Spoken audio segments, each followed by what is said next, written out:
Hello दोस्तों, जय भीम, नमो बुद्धाय। हमारे यूट्यूब चैनल में आप सभी का स्वागत है। आप सभी लोग कैसे हैं? आशा करते हैं अच्छे होंगे, स्वस्थ होंगे, मस्त होंगे, अपने अपने कामों में व्यस्त होंगे। दोस्तों, आप सबके बीच में लेके आए हैं एक भीमवादी गीत। आप सबको कैसा लगता है कमेंट बॉक्स में जरूर बताएं।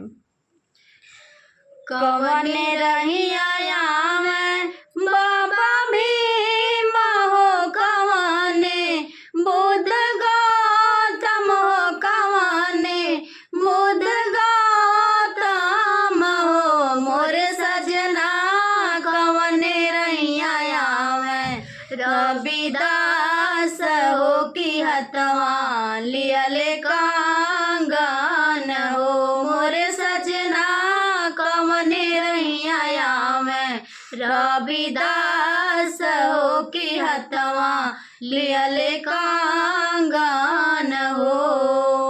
विद्या रहिया मैं बाबा भीम हो, धर्म बुद्ध गौतम हो, धर्म बुद्ध गौतम हो, मोरे सजना सत्य रहिया मैं रविदास हो की हथवा लियले कांगन हो, मोरे सजना सत्य रहिया मैं रविदास हो की हथवा लियले कांगन हो।